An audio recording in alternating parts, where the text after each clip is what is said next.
Hola, bienvenidos a este curso de actualización de requisitos de la norma ISO 37001 versión 2025, sistemas de gestión antisoborno. Es muy importante tener claridad que esta conferencia fue grabada el día 4 de abril del año 2025. ¿Por qué es importante esta fecha? Porque aún la organización IAF, el Foro Internacional de Organismos de Acreditación, no ha definido cuál va a ser el periodo de transición a la fecha. Tenemos conocimiento que IAF convocó a sus expertos para una sesión que se realizará en este mes de abril para definir cuál es el periodo de transición. Por lo tanto, una vez tengamos esta información, pues por supuesto que les notificaremos. Por eso es muy importante que en el registro que hagan en el curso nos den toda la información de contacto. Muy bien, mi nombre es Alberto Guevara Valencia, soy el gerente general de CMD Certification y a su vez soy miembro del Comité Técnico Internacional de la Organización Internacional para la Normalización ISO, Comité Técnico número 309, quien es el comité responsable de la elaboración y actualización de la norma ISO 37001. Mm, Hice parte de todo el proceso de revisión, hice parte de todo el proceso de actualización y hoy aún estamos en este proceso de elaboración, bueno, mejor actualización del handbook, del manual de implementación de la norma ISO 37001. Ese manual ya existe para la versión 2016, pero esperamos que hacia junio, julio de este año podamos emitir desde ISO la versión actualizada de este manual. Muy bien, los cambios que viene la norma ISO 37001 versión 2025 son unos cambios realmente de profundización. No hay como tal nuevos elementos dentro de la norma, no hay asuntos que tengan un desarrollo adicional del que ya veníamos trabajando, simplemente se le da mucha más fuerza, mucha más importancia a algunos requisitos que ya existían en el modelo, pero que de acuerdo con la revisión sistemática que se llevó a cabo el Comité 309 de ISO, se concluyó que era muy importante que se fortalecieran algunos requisitos, incluso que se diera mayor claridad en algunos de ellos. Por lo tanto, la buena implementación inicial de ISO 37001 versión 2016 es la base fundamental para poder lograr la conformidad plena con todos los requisitos de la norma ISO 37001 versión 2025. Voy a mostrarles aquí unas pocas diapositivas, solo a manera de introducción, porque vamos a dividir este curso en varios módulos. Lo primero es que la norma fue publicada oficialmente el 28 de febrero del año 2025. Esa fecha es muy importante porque las versiones en los diferentes idiomas posteriormente tendrán unas fechas posteriores. Aún no se ha consensuado con el comité de traducción que se hace para los países de habla hispana, incluyendo España, por supuesto, y muchos países latinoamericanos. Aún no se ha consensuado la traducción al español, lo que significa que la versión en español tendrá una fecha posterior. Pero esa fecha no es la fecha oficial. La fecha oficial de publicación de ISO 37001 es 28 de febrero del año 2025. En ISO se hace una recomendación para IAF, que ISO es responsable de elaborar las normas. IAF a su vez es responsable de todos los procesos de certificación, es decir, de establecer todos los reglamentos, requisitos, pautas, directrices para que se hagan los procesos de certificación acreditada alrededor del mundo. ISO recomienda un periodo de transición, pero IAF utiliza, pues por supuesto, la recomendación de ISO, pero también hace un análisis en profundidad de los cambios que contiene la norma. Asimismo, evalúa la necesidad de mejorar o actualizar la competencia de los auditores alrededor del mundo y en general de todas las personas que trabajamos en las casas certificadoras, en los organismos de evaluación de la conformidad, porque primero tenemos que demostrar nuestra competencia técnica, todas las personas que intervenimos en el proceso de certificación, para luego poder otorgar tal certificación. Entonces, pues hay una serie de elementos adicionales a los cambios en la norma que definen el periodo de transición. La recomendación dada por ISO, por protocolo ISO, es que el periodo de transición sea de 2 años, pero puede ser de 1, de 2 o de 3 años. Por lo tanto, apenas tengamos esa notificación de parte de IAF, por supuesto que se los vamos a compartir para que tengan esa plena certeza. Esa fecha, 28 de febrero, es inmodificable, 2025. 28 de febrero del 2025 es la fecha de inicio.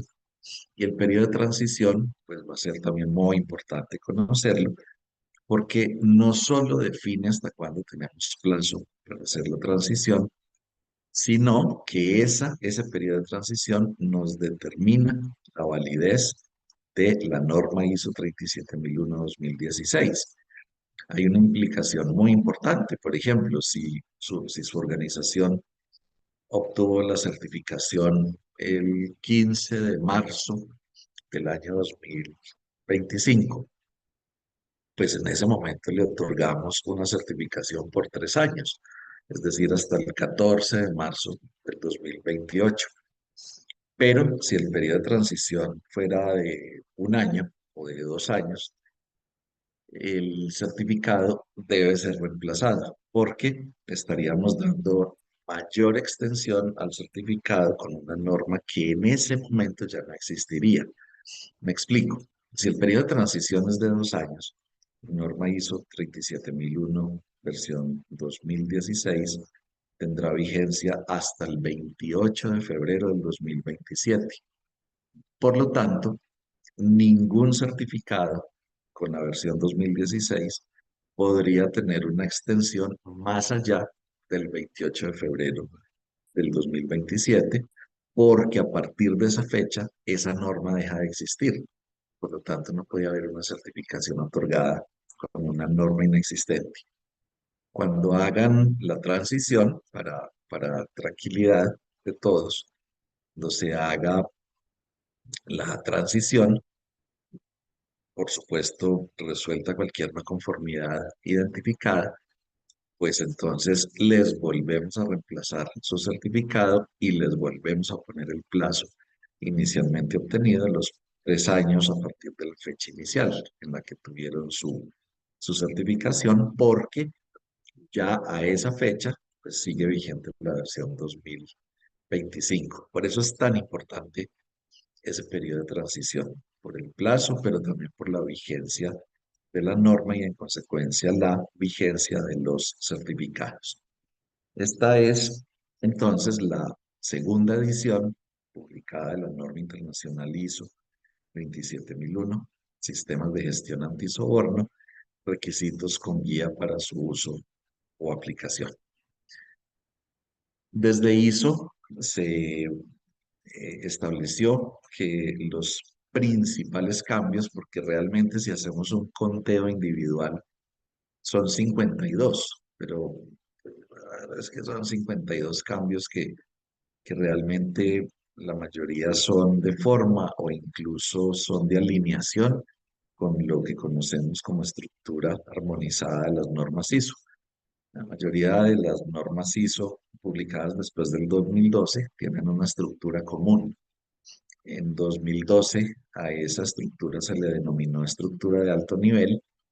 En el 2023 fue actualizado ese documento y entonces a partir de 2023 las normas se establecen o se escriben sobre la estructura armonizada. Entonces, muchos de los cambios de ISO 37001 corresponden a la alineación estructura armonizada de las normas ISO, donde se le da un alto impulso, un alto impacto a la utilización de la información. Los registros, bueno, jamás han sido para mostrarle a un auditor la conformidad. Eso pues es un asunto marginal.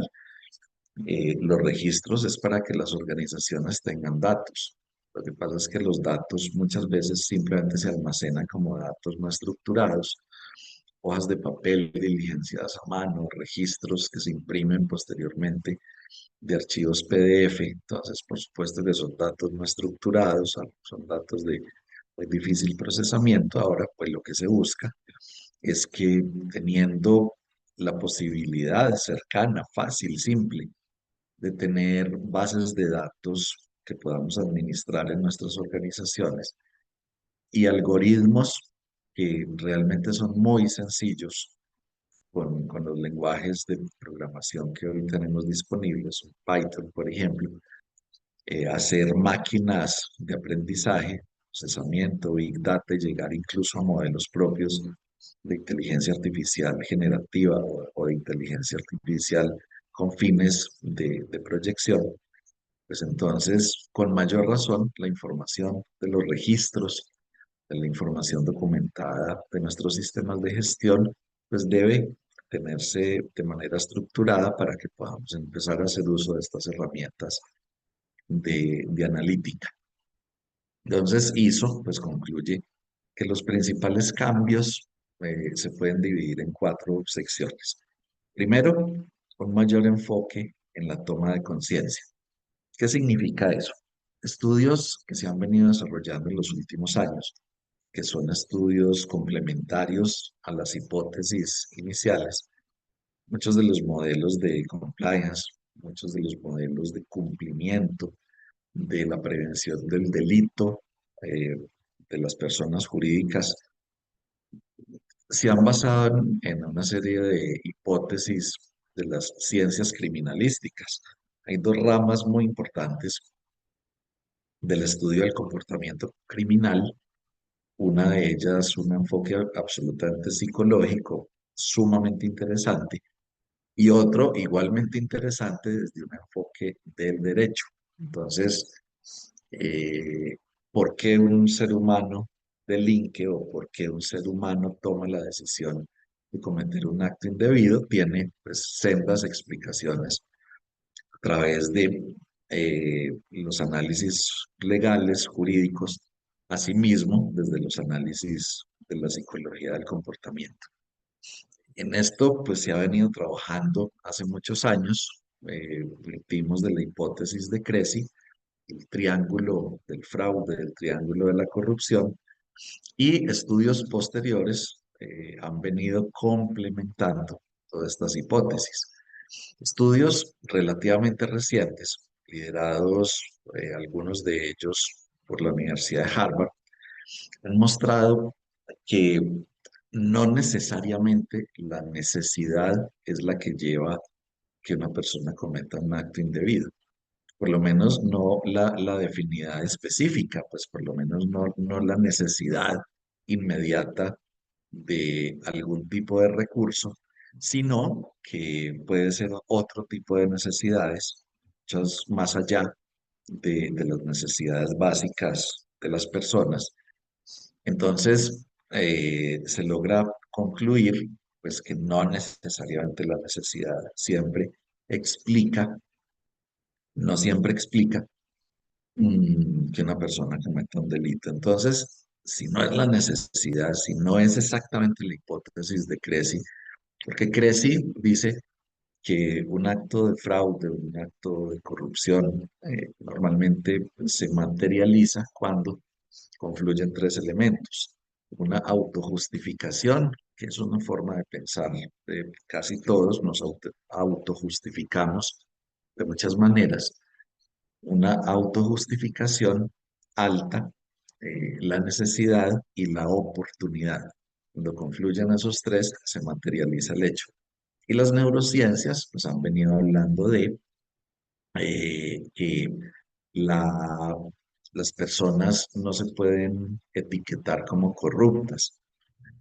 Somos personas honestas hasta que llega el momento de confluencia de los tres elementos y cometemos el ilícito, lo que hace más difícil su identificación. Pero los estudios recientes de Harvard, al hacer incluso entrevistas a altos directivos de grandes compañías donde tienen poder, donde tienen recursos financieros personales suficientes, pues entonces digamos que esa hipótesis empieza como a tener que mostrarla desde otro punto de vista, desde otro sentido. Y es, si tenemos poder, si tenemos recursos financieros, las necesidades de qué. Y entonces se empezó la investigación, ya no necesariamente para confirmar la hipótesis de Cressy, sino para confirmar otras hipótesis. Y una de las hipótesis observadas era un asunto relacionado con la toma de conciencia. Y entonces esa toma de conciencia se empezó a investigar. Un maestro en Harvard tuvo la oportunidad de entrevistar cerca de 50 altos directivos privados de la libertad en prisiones, pues por hechos de corrupción, y encontró en la mayoría de ellos un único factor común. El único factor común que encontró para entender un poco la decisión de cometer un acto fraudulento de corrupción fue que no identificaron el efecto posterior. Y entonces, cuando yo tomo una decisión sin hacer un análisis posterior, cuando yo no analizo las consecuencias posteriores de la acción o de la omisión, pues entonces eso me lleva a que cometa ese acto corrupto y no había tenido en cuenta cuáles son esos efectos posteriores. ¿Por qué se produce eso? Por muchos motivos. Primero, porque no tenemos un pensamiento basado en riesgos. El análisis de riesgos, desde la visión de ISO, de hecho, observen la definición del término riesgo, es el efecto de la incertidumbre sobre los objetivos. Es decir, el riesgo es un efecto. Por lo tanto, tener un pensamiento basado en riesgos implica que cualquier decisión que yo tome debería analizar posibles incertidumbres, es decir, posibles resultados probables, y determinar el efecto de esa incertidumbre. ¿Qué pasaría si eso realmente se materializa? Si yo no tengo afianzado un pensamiento basado en riesgos, no voy a poder considerar el efecto de mis actos. Y ese es uno de los elementos clave. Entonces, hoy la norma ISO 37001, pero ya estaba. Lo que pasa es que no lo estamos haciendo con la profundidad de vida, no lo estamos haciendo realmente de una manera correcta. Y eso, pues de paso, nos llevó a que esa toma de conciencia hay que fortalecerla en toda la cadena de valor, es decir, tenemos que propiciar socios de negocios, aguas arriba, aguas abajo, proveedores, clientes, entidades que nos controlan, entidades a las que nosotros controlamos, bueno, en toda la cadena de valor tenemos que generar procesos de toma de conciencia y formación anti-soborno, de tal manera que hagamos mucho más amplio este contexto y podamos tener una mayor capacidad de tomar ese tipo de decisiones. También se incorporó la palabra accountability en varias definiciones de la norma ISO 37001-2025. La traducción de accountability que hacemos al español es rendición de cuentas, pero rendir cuentas se puede interpretar como ir a hacer una exposición o ir a presentar información pública. Eso no es rendición de cuentas. Rendición de cuentas es que yo tengo la obligación de responder por lo que suceda, por lo hecho o dejado de hacer. Es decir, lo que estábamos hablando, analizar el efecto posterior de mis acciones o de mis omisiones y entender que yo estoy en la obligación de responder por lo que suceda después, ya sea porque lo hice o dejé de hacerlo. Eso es el accountability. Y entonces se incorporó, por ejemplo, en la definición del órgano de gobierno, se incorporó dentro de asuntos propios de la alta dirección, lo cual pues está claramente alineado con estas investigaciones de Harvard. Conflictos de interés. Bueno, entonces el conflicto de interés ya no es solamente cualquier tipo de asunto personal o familiar, se incorporaron otros tipos de asuntos como religiosos, como temas asociados a creencias en sostenibilidad y también el interés, el conflicto de interés de las personas y el de la organización. Eso es súper claro. La función antisoborno deja de llamarse función de cumplimiento antisoborno para que ahora solo la llamemos función antisoborno, quitemos esa palabra cumplimiento, para que no se nos confunda con que el soborno es solamente aquel que en algunos países está definido como un delito. La idea es que sea la organización la que por autorregulación defina, defina el soborno como un acto indebido dentro de la organización.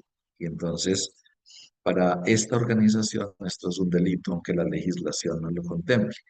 Eso implica, pues por supuesto, como ya está dicho en la versión 2016 de la norma, que eh, se tiene que crear todo el mecanismo de investigación y sanción disciplinaria, se tiene que crear todo el mecanismo para que un contrato se pueda dar por terminado teniendo como causal un hecho de soborno comprobado, investigado, respetando el debido proceso. Pero estoy hablando de contratos laborales y contratos con proveedores. Es decir, hay que crear por autorregulación en la organización todo el proceso de prohibición. La política antisoborno exige que se prohíba el soborno.